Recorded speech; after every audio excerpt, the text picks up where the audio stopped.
BTech കഴിഞ്ഞിട്ട് ജോലിയൊന്നും കിട്ടുന്നില്ല, എംടെക്കിന് പോയാൽ എന്താ സാറേ, അതോ MBAക്ക് പോകണോ, BCA കഴിഞ്ഞിട്ട് ജോലി കിട്ടുന്നില്ല, അതുകൊണ്ട് ഇനി MCAക്ക് പോകണോ, ജോലി കിട്ടാത്തതിന് വീണ്ടും പഠിച്ചതുകൊണ്ട് ജോലി കിട്ടണമെന്ന് നിർബന്ധമില്ല, ജോലി കിട്ടാത്തതിൻ്റെ കാരണം എന്താണെന്ന് ആദ്യം ഒന്ന് അനലൈസ് ചെയ്യാണ് വേണ്ടത്. അതുപോലെ പലരുടെയും പ്രശ്നം സാലറി തീരെ കുറവാണ്.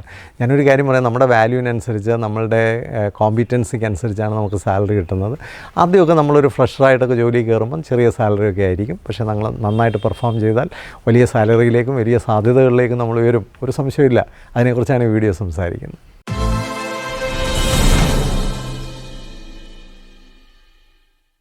കഴിഞ്ഞ ദിവസങ്ങളിൽ 2 ചെറുപ്പക്കാരുമായിട്ട് ഞാൻ തൊഴിൽ സംബന്ധമായ കാര്യങ്ങൾ ചർച്ച ചെയ്തു. രണ്ടുപേരും ജോലി കിട്ടാത്ത ഗ്രാജുവേറ്റ്സാണ്. ഒരാൾ എഞ്ചിനീയറാണ്, എഞ്ചിനീയറിങ് കഴിഞ്ഞിട്ട് പുള്ളിക്ക് ജോലിയില്ല, അതിനെക്കുറിച്ചാണ് പുള്ളി സംസാരിക്കുന്നത്. അപ്പോൾ പുള്ളിയുടെ റെസ്യൂമേ ഞാനൊന്ന് നോക്കിയപ്പോൾ സത്യം പറഞ്ഞാൽ ഞെട്ടിപ്പോയി.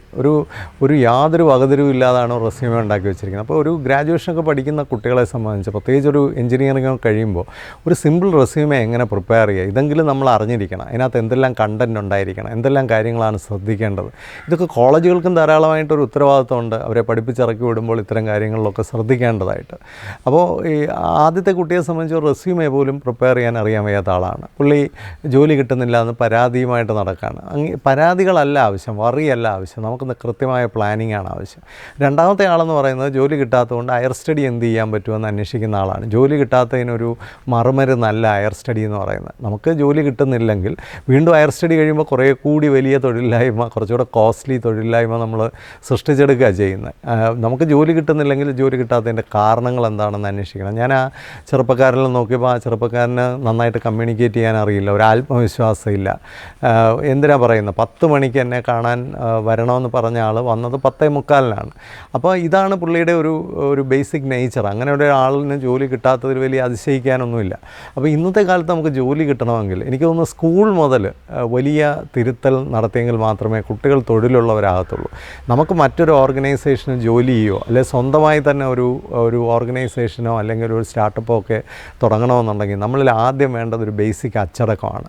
നമുക്ക് മാനേഴ്സ് ഉണ്ടായിരിക്കണം, എറ്റിക്വേറ്റ്സ് ഉണ്ടായിരിക്കണം, നമ്മൾ നല്ല ഓർഗനൈസ്ഡ് ആയിരിക്കണം, സമയം പാലിക്കാൻ അറിയണം, മറ്റുള്ളവരുമായിട്ട് ഇടപെടാൻ അറിയണം, ആൾക്കാരുമായിട്ട് സംസാരിക്കാൻ അറിയണം, നെഗോഷിയേറ്റ് ചെയ്യാൻ അറിയണം. ഇങ്ങനെയുള്ള ഒരുപാട് കാര്യങ്ങൾ നമ്മുടെ ബേസിക്കായിട്ട് തന്നെ, നിങ്ങളുടെ സബ്ജക്റ്റ് നോളജോ ഒന്നുമല്ല ഇവിടുത്തെ പ്രശ്നം. കാരണം ഒരു ഗ്രാജുവേഷനൊക്കെ കഴിഞ്ഞപ്പോൾ 4 വർഷത്തെ ഡിഗ്രിയൊക്കെ വരികയാണ്, കൂടുതൽ തൊഴിൽ സൃഷ്ടിക്കുമെന്നാണ് വാഗ്ദാനം. പക്ഷേ ഈ 4 വർഷത്തെ തൊഴിൽ ഈ കോഴ്സ് പഠിച്ചു കഴിഞ്ഞിട്ട് അതിൽ നിന്ന് നമുക്കൊരു ജോലിയൊക്കെ ഉണ്ടാവണമെങ്കിൽ ഈ 4 വർഷം കഴിയുമ്പോൾ നമ്മൾ കയറുന്ന ഒരു എൻട്രി ലെവലിലേക്കാണ്. ഏതെങ്കിലും ഒരു ബേസിക് ഫംഗ്ഷൻ, അതൊരു ഓർഗനൈസേഷൻ്റെ മാർക്കറ്റിങ്ങിലോ സെയിൽസിലോ HR-ലോ ഒക്കെ ആയിരിക്കും നമ്മൾ കയറുന്നത്, അല്ലെങ്കിൽ ഒരു കസ്റ്റമർ കെയർ, റീറ്റെയിലിംഗ്, ഇങ്ങനെയൊക്കെയുള്ള മേഖലയിൽ, അല്ലെങ്കിൽ ഒരു ബാങ്കിലോ എവിടെയെങ്കിലും ആയിക്കോട്ടെ, അതിൻ്റെ ഒരു എൻട്രി ലെവലിൽ നമ്മൾ കയറുമ്പോൾ നമ്മൾ അവിടെ ജോലി ചെയ്യുന്നത് അവിടെ വരുന്ന കസ്റ്റമേഴ്സുമായിട്ട് ഇടപെടുന്ന ഒരു ഫ്രണ്ട് ലൈൻ ഫോഴ്സായിട്ടാണ്.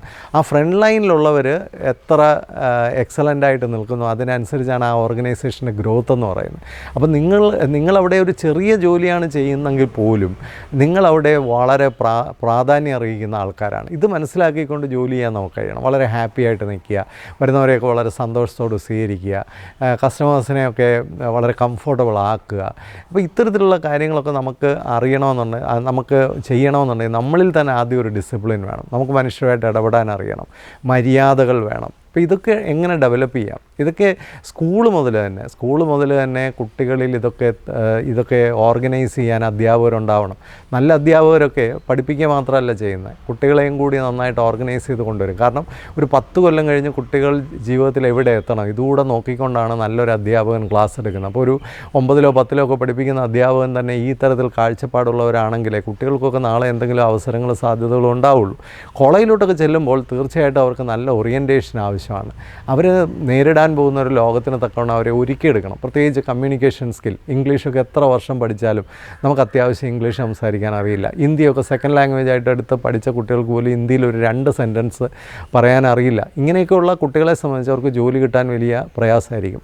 അപ്പോൾ ജോലി കിട്ടാതെ വരുമ്പോഴത്തേക്കും നമ്മൾ ചെയ്യുന്നൊരു പരിപാടിയാണ് ഇനി എന്താ പഠിക്കാൻ പറ്റുന്നത്. അങ്ങനെ എത്ര പഠിച്ചാലും വീണ്ടും നമ്മൾ ഇറങ്ങി വരേണ്ടത് ഈ ജോലിയുടെ മുമ്പിലേക്കാണ് ആ വെല്ലുവിളിയിലേക്കാണ് നമ്മൾ ഇറങ്ങി വരേണ്ടത്. വേറൊരു പരിപാടി എന്താ, ഇവിടുന്ന് രക്ഷപ്പെട്ട് വിദേശ രാജ്യങ്ങളിൽ പോവുക. വിദേശ രാജ്യങ്ങളിൽ ചെന്നാൽ അവിടെയും നമ്മൾ നേരിടാൻ പോകുന്നത് സെയിം പ്രശ്നങ്ങളാണ്. അവിടെയും നല്ല ജോലികളൊക്കെ കിട്ടണമെങ്കിൽ നമ്മുടെ personal qualities, traits, leadership skills ഇതൊക്കെയാണ് അവിടെ ടെസ്റ്റ് ചെയ്യപ്പെടുന്നത്. നിങ്ങൾക്ക് അവിടെയും നല്ല ക്വാളിറ്റീസ് കാണിക്കാൻ കഴിഞ്ഞില്ലെങ്കിൽ നിങ്ങളെന്നും അവിടെ ഏറ്റവും താഴേക്കിടയിലുള്ള ഇവിടുത്തെ ബംഗാളി ചെയ്യുന്നുള്ള ജോലികളായിരിക്കും അവിടെ പോയി ചെയ്യേണ്ടി വരിക. അപ്പോൾ അത് മാറണമെന്നുണ്ടെങ്കിൽ നമ്മൾ തീർച്ചയായിട്ടും നമ്മളിൽ ആ പഠിക്കുന്ന കാലത്ത് തന്നെ, ഞാനിതിനകത്ത് സ്ട്രെസ് ചെയ്യാൻ ആഗ്രഹിക്കുന്ന ഒരു കാര്യം, നിങ്ങളൊരു ഹൈസ്കൂൾ മുതൽ പഠിക്കുന്ന കാലത്ത് തന്നെ നിങ്ങൾക്കൊരു സാധ്യതയുള്ളവനാകണം, ഒരവസരമുള്ളവനാകണം, പോസിബിലിറ്റി ഉള്ളവനാകണം, വാല്യൂ ഉള്ള ഒരാളാവണം എന്ന് വിചാരിച്ചുകൊണ്ട് നമ്മൾ പ്രവർത്തിക്കാൻ ശ്രമിക്കുക. പ്രത്യേകിച്ച് സമയം പാലിക്കാനും വാക്ക് പാലിക്കാനും ഒരു ഡെഡ് ലൈനൊക്കെ ഓണർ ചെയ്യാനും പിന്നെ മറ്റുള്ളവരെ സഹായിക്കാനും മറ്റുള്ളവരെ സന്തോഷമുള്ളവരാക്കാനും ഒക്കെ കഴിയുന്ന നല്ല വ്യക്തിത്വങ്ങളായി നിങ്ങൾ രൂപപ്പെട്ടെങ്കിൽ മാത്രമേ നിങ്ങൾക്ക് തൊഴിൽ ലഭിക്കുകയുള്ളൂ. പിന്നെ ഏറ്റവും പ്രധാനമായ കാര്യം എന്താണെന്ന് ചോദിച്ചാൽ ഉത്തരവാദിത്വ ബോധമാണ്. നമ്മളൊരു ജോലി ചെയ്യുമ്പോൾ ആ സ്ഥാപനത്തിൻ്റെ ഒരു അസറ്റായിട്ടായിരിക്കണം നമ്മൾ മാറുന്നത്. ആ സ്ഥാപനത്തിനൊരു ബേർഡൻ ആയി കഴിഞ്ഞാൽ അവർ നമ്മളെ പറഞ്ഞു വിടും. എപ്പോൾ ജോലി പോയെന്ന് നോക്കിയാൽ മതി. അപ്പോൾ ആർക്കാണ് ജോലി കിട്ടുന്നതും നിലനിർത്താൻ കഴിയുന്നതും ഒരു സ്ഥാപനത്തിന് അസറ്റായിട്ട് തോന്നുന്നത്, അല്ലെങ്കിൽ ഈ സ്ഥാപനത്തിൻ്റെ ഒരു ആസ്തിയാണ് ഈ വ്യക്തി എന്ന് തോന്നുമ്പോഴാണ് നമ്മളവിടെ സ്വീകരിക്കപ്പെടുന്നത്. പിന്നെ നമ്മൾ ജോലി ചെയ്താൽ മാത്രം പോരാ, നമ്മുടെ കൂടെയുള്ള ആൾക്കാരുമായിട്ടൊക്കെ വളരെ ഡീസൻ്റായിട്ട് ഇടപെടാനും അവരുമായിട്ടൊക്കെ വളരെ കമ്മിറ്റഡായിട്ട് ഇടപെടാനും ഒക്കെ നമുക്ക് കഴിയണം. നമ്മുടെ ബോസ് അല്ലെങ്കിൽ നമ്മുടെ സ്ഥാപനത്തിൻ്റെ ഉടമസ്ഥർ ആഗ്രഹിക്കുന്ന ഒരു പെർഫോമൻസിലേക്ക് ഉയരാൻ നമുക്ക് കഴിയണം. അപ്പോൾ നമുക്ക് എന്ത് കിട്ടുമെന്നുള്ളത് മാത്രം ചിന്തിച്ചുകൊണ്ട്, പിന്നെ പലരും പറയുന്ന സാലറി കുറവാണ്. ഞാനൊരു കാര്യം പ്രിയപ്പെട്ട കുഞ്ഞുങ്ങളെ പറയട്ടെ, ചെറിയ സാലറിയിലൊക്കെ ജോലി ചെയ്ത് തന്നെയാണ് വലിയ ആൾക്കാരൊക്കെ ആയിട്ടുള്ളത് എല്ലാവരും തന്നെ.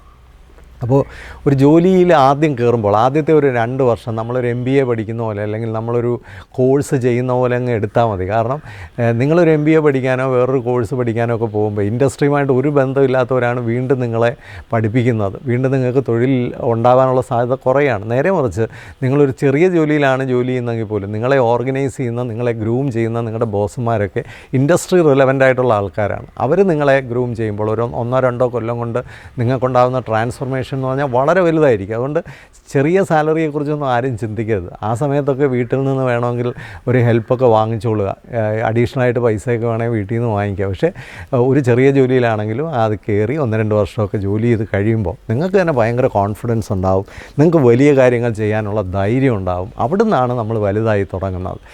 നേരെ അങ്ങ് CEO ആകാമെന്നൊക്കെ വിചാരിച്ചാൽ വലിയ അബദ്ധമായി പോകും. ഈ വീഡിയോ നല്ലതെന്ന് തോന്നുന്നെങ്കിൽ നിങ്ങളുടെ ഫ്രണ്ട്സിനൊക്കെ ഒന്ന് ഷെയർ ചെയ്ത് കൊടുക്കുക. എല്ലാവർക്കും ജോലിയുണ്ട്, ഇവിടെ എല്ലാവർക്കും അവസരങ്ങളുണ്ട്. പ്രശ്നം നമ്മളിൽ മാറ്റങ്ങൾ വരാത്തതാണ്.